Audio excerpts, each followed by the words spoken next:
We've seen that we can create instances by doing class.newInstance, and that's fine so long as the class has a default constructor. If the class doesn't have a default constructor, instead we can use the constructor properties of the class. So I can say constructor array ctors equals class.getDeclaredConstructors.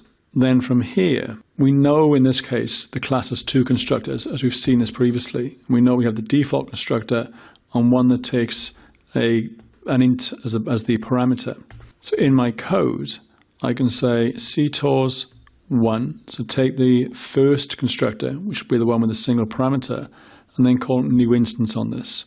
And to new instance, this is a variadic method, so I can just pass in the arguments that we need for that constructor. So in this case, let's just pass in the value 6, let's say, and we know this will give me back a car object.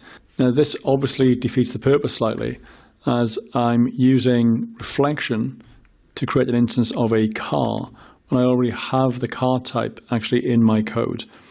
Instead, we again do something like code against an interface if we were doing this in a real-world example. This is just to show that we can execute a constructor using reflection, and we don't get any exceptions. If I try and call this with too many parameters and run the code, we end up with an illegal argument exception, wrong number of arguments. And if I try and call it with an invalid argument, just pass in the string, again we end up with an illegal argument exception, this time with an argument type mismatch. So we're definitely doing something right by passing in a single integer parameter to this. We are calling that constructor. So now that we have the car, how about calling a method on that car using reflection? So to do that, we'd say method equals cls.getDeclaredMethod. So just like getDeclaredField, we give this thing the name of the method, so that's going to be drive. However, for getDeclaredMethod, methods could be overloaded. So we also have to specify an array of the types that identify the parameters this particular method will take. So if I look in car here, our drive method takes a char and an int. But let's say we had an overloaded version of this that just took an int. We'd need to tell reflection which version of the drive method we'd like to use, the one that just took an int or the one that took a char and an int. So putting this back as it was, if we go back into main, so here we have to tell this which method we want to use. And we do that by passing an array of classes. So we can say char.class, that identifies the first variable, and int.class, and that identifies the type of the second variable. Once we have the method, we can then invoke it. So we do method.invoke. When you call invoke, you have to pass both the parameters to the method you're trying to invoke, but you also have to pass the instance on which you'd like this method invoked. So we say car, comma, and then we have a char, so let's say D, and speed we'd like the car to get to, let's say 6.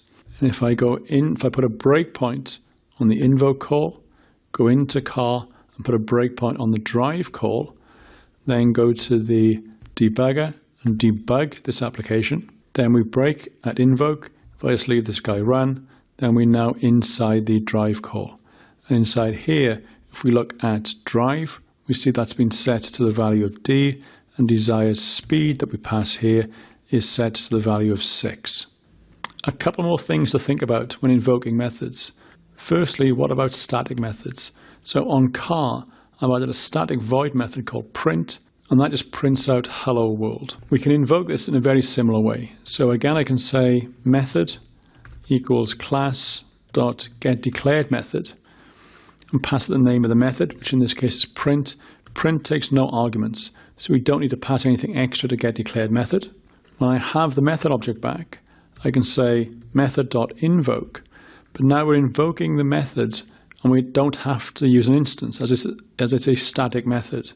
So to this I can just pass null.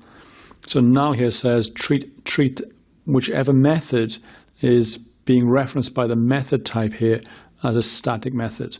And if I run this code, it prints out hello world. So how about invoking a private method? Let's say I do method equals class.getDeclaredMethod.